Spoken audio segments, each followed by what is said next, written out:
Ya, semangat pagi kalian semuanya. Apa kabarnya hari ini? Semoga kalian selalu dalam keadaan sehat dan tetap semangat walaupun belajar dari rumah. Di video pembelajaran kali ini, kita akan bersama-sama membahas mengenai organisasi regional dan global, khususnya dalam submateri yaitu organisasi militer regional dan global. Maka dari itu, silakan simak video pembelajaran kali ini dari awal sampai akhir. Sebelum kita masuk ke materi, kita harus membahas berbagai macam konsep tentang mengenai organisasi global dan regional ini. Nah, tiap negara memang pastinya membutuhkan negara lainnya. Manusia pun sebagai makhluk sosial juga membutuhkan manusia lainnya. Negara pun juga seperti itu. Nah, tidak ada negara yang benar-benar mandiri tanpa bantuan negara lain. Oleh sebab itu, tiap negara akan mempunyai hubungan atau melakukan kerjasama dengan negara lain. Transaksi dan interaksi antar negara dalam sistem internasional disebut kerja sama atau korporasi, atau disebut juga sebagai hubungan internasional.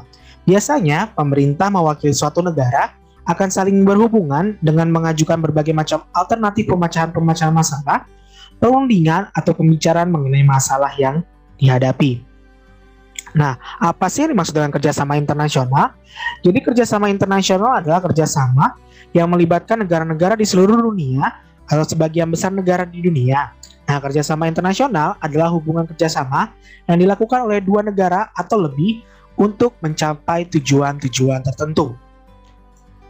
Apa saja faktor-faktor yang bisa menyebabkan kerjasama internasional? Faktor yang pertama adalah kemajuan di bidang teknologi. Nah, karena kemajuan di bidang teknologi inilah yang menyebabkan makin mudahnya hubungan yang dapat dilakukan negara, sehingga meningkatkan ketergantungan satu dengan yang lainnya. Faktor yang kedua adalah kemajuan dan perkembangan ekonomi yang mempengaruhi kesejahteraan bangsa dan negara, sehingga kesejahteraan suatu negara dapat berpengaruh pada kesejahteraan negara lainnya di dunia. Faktor yang ketiga adalah perubahan sifat peperangan, di mana terdapat suatu keinginan bersama untuk saling melindungi dan membela diri dalam bentuk kerjasama internasional. Dan faktor yang terakhir adalah adanya kesadaran dan keinginan untuk berorganisasi, sehingga memudahkan dalam memecahkan masalah yang dihadapi. Apa saja tujuan dari kerjasama internasional? Tujuan kerjasama internasional ada 6. Yang pertama pastinya adalah untuk mencukupi kebutuhan masyarakat masing-masing negara. Yang kedua adalah memperkuat perekonomian negara, perdagangan dan investasi dengan negara lain. Yang ketiga, meningkatkan kerjasama dalam ilmu pengetahuan dan teknologi. Yang keempat, menciptakan adanya rasa aman dan menegakkan perdamaian dunia. Yang kelima, mencegah atau menghindari konflik yang mungkin terjadi. Dan yang terakhir adalah untuk mempererat hubungan atau persahabatan antar negara. Bentuk kerjasama internasional bisa dilakukan dengan berbagai macam bentuk.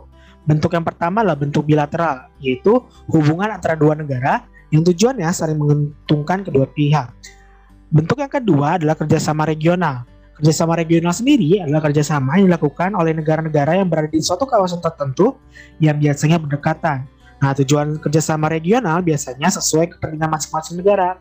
Namun, secara umum untuk memajukan negara-negara yang berada di suatu kawasan atau wilayah. Dan bentuk kerjasama yang ketiga adalah kerjasama multilateral atau kerjasama global. Kerjasama multilateral ini adalah kerjasama yang diselenggarakan oleh bangsa-bangsa di dunia tanpa memandang wilayah atau perkembangan perekonomian suatu negara. Nah, biasanya dalam menjalankan kerjasama dalam bentuk kerjasama regional ataupun kerjasama multilateral atau kerjasama global, para pihak yang berpartisipasi dalam kerjasama tersebut membentuk suatu wadah nih, atau yang disebut dengan organisasi internasional.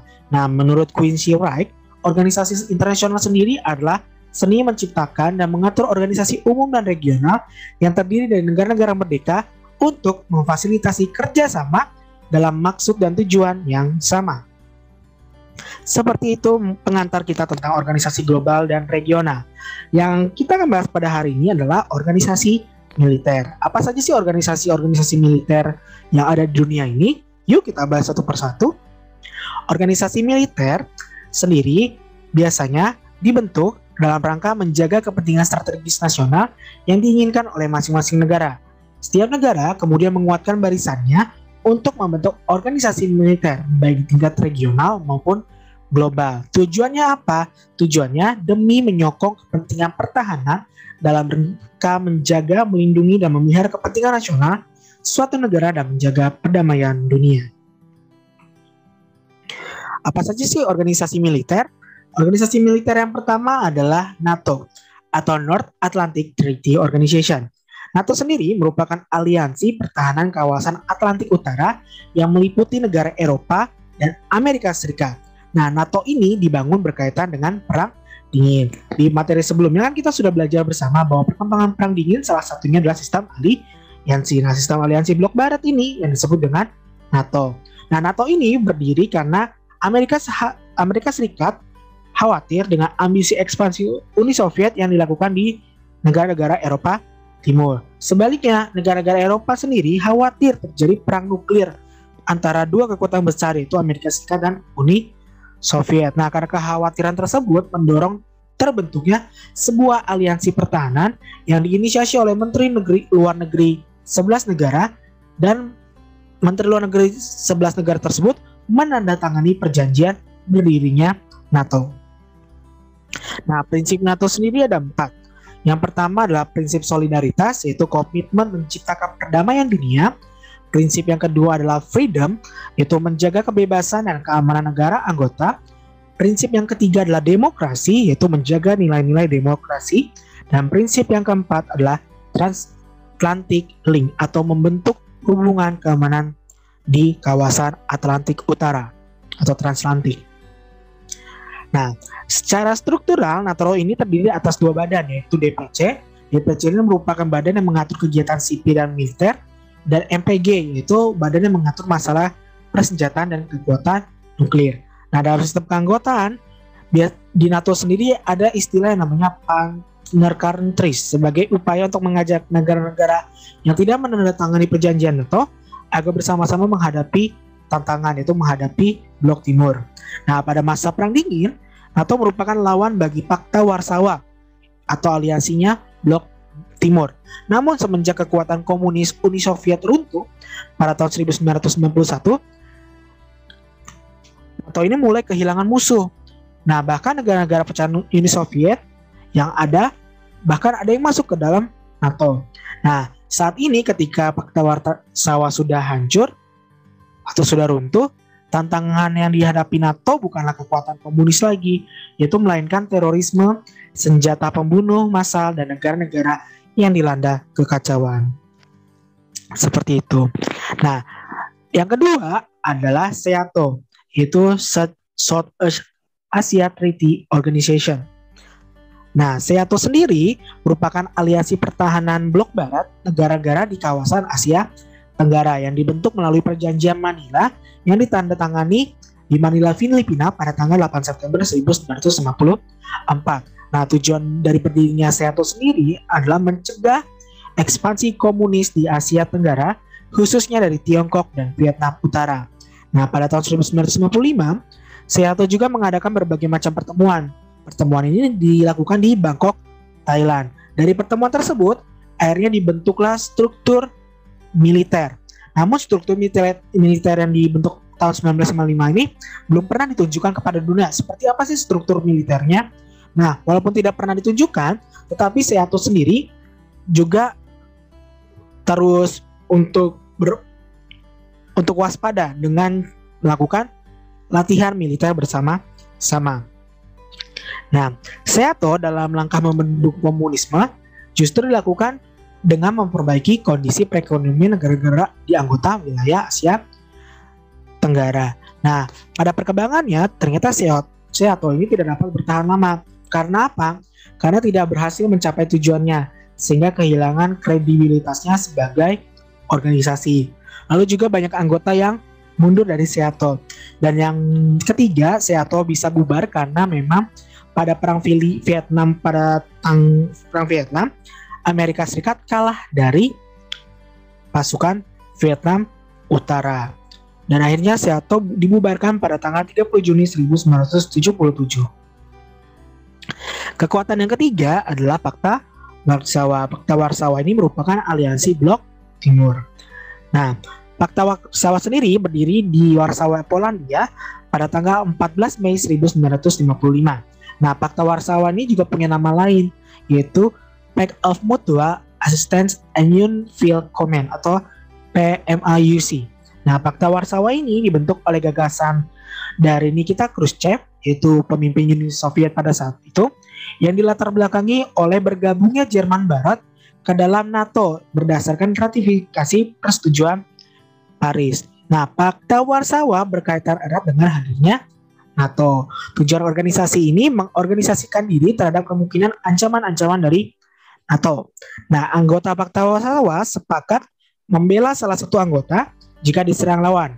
Dan sebaliknya, ketika ada masalah internal di dalam negeri para anggota Warsawa, Pakta Warsawa ini tidak ikut campur dalam internal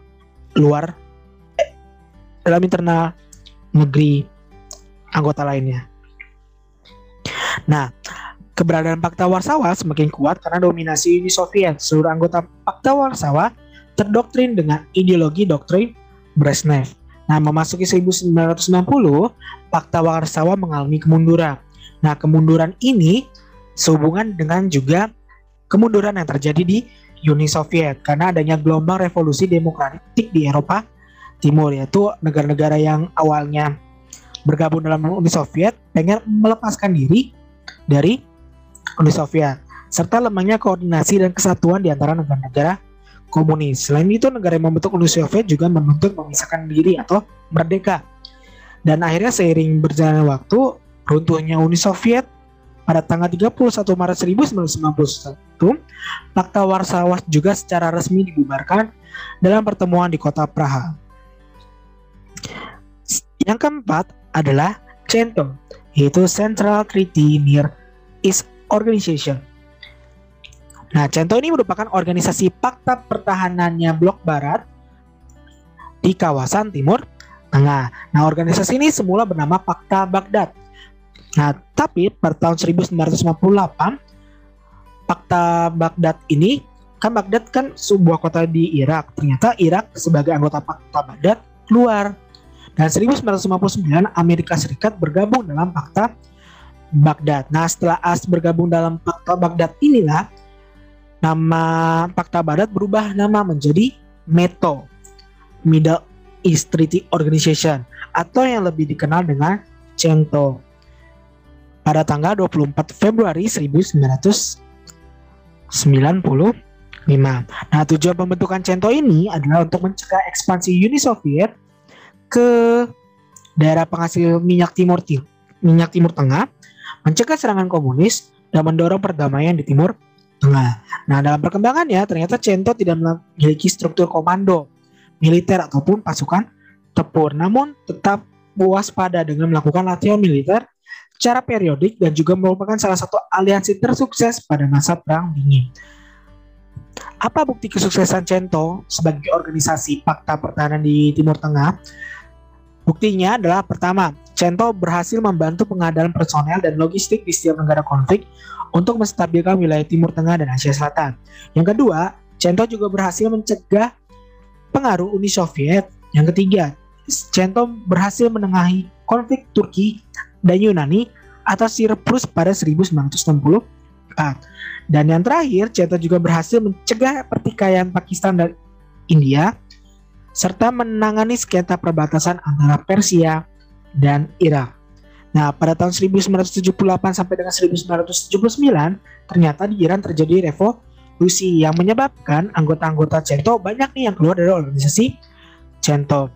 Nah, kondisi lainnya juga terjadi karena negara-negara anggota sudah tidak membutuhkan bantuan CENTO lagi dan merasa mampu hidup secara mandiri tanpa bantuan negara lain. Akhirnya di tahun 1979 CENTO pun dibubarkan. Dan yang terakhir, organisasi militernya yaitu ANZUS, Australia New Zealand United States Security Treaty. Nah, ANZUS ini merupakan aliansi pertahanan yang dibentuk oleh 3 negara, yaitu Amerika Serikat, Australia, dan Selandia Baru. Nah, ANZUS ini didirikan di San Francisco, Amerika Serikat. Nah, pembentukan ANZUS bermula ketika Amerika Serikat berhasil mengalahkan Jepang di Asia Pasifik pada akhir Perang Dunia II. Nah, dalam Perang Dunia II, Amerika Serikat juga membantu Australia dalam menjaga keamanan dan pertahanannya menghadapi Jepang. Nah, dari keinginan menjaga keamanan itulah mendorong Australia mencetuskan ide dibentuknya sebuah aliansi pertahanan yang bernama ANZUS. Nah, Pakta ANZUS ini diharapkan dapat menjaga dan menjamin keamanan di Asia Pasifik. Dalam mencapai tujuan ketiga negara, mereka menyepakati prinsip-prinsip dasar ANZUS.